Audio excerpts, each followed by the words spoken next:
Well, over 30 some years, there's bound to be big changes that happened over a lot. When we first started, we had a lot more mechanical tools that you had to use physically, and then they became electrically, and then they became battery. And that's been the biggest change, has been the tooling process, the install process of just the modernization of new technology coming through. Well, it seems ever evolving. One thing that stands out is the type of lighting that we are always installing. It's a lot more LED lights when it used to be a lot of like high pressure sodium and type of things for big high bay lighting. And of course technology is ever evolving. There's a lot more things involved with wireless. So we're working up things with wires, of course, but for wireless systems. And the comm wire is ever evolving and changed to make things run faster.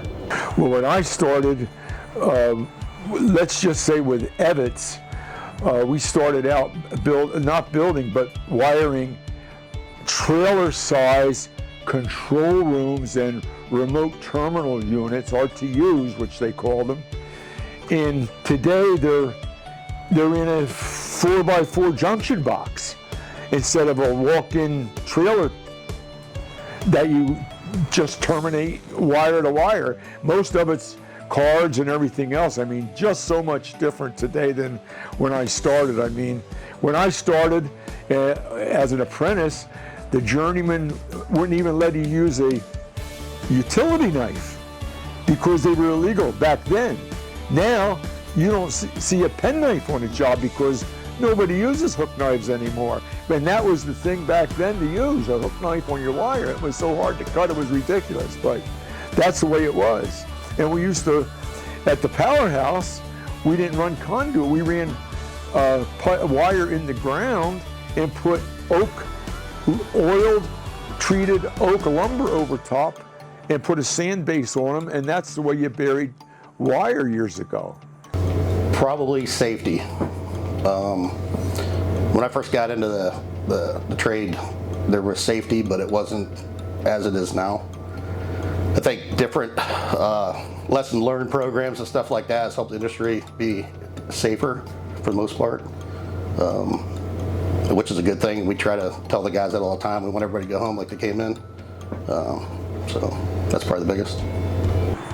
At one point, I had about 8 years of called data acquisition work, big RTUs and buildings and everything down south. And we started out at Kosciuszko, Mississippi, actually where Oprah Winfrey lives. And we were allowed to wear shorts, sneakers, no shirt, and no hard hats or anything. And as it progressed, then we had to wear FR clothing and everything else. I mean, that wasn't even heard of back when we were working with Texas Eastern and working in the oil and gas industry.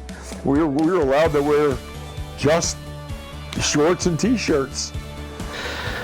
So the biggest change I've seen in technology has really been with the BIM implementation into a lot of these projects. It was fairly new in our industry as a specialty contractor when I first started over 10 years ago, and it seemed to become part of every project that I've worked on since. Again, we need to run thorough clash detections and make sure we're coordinating virtually before we actually install it in the field. The next big one, I think, has been the tablet technologies. It's grown beyond just the communication between the field and the office, but it's being used through safety for new hire orientations. It's being used by our vendors for inventories and so forth.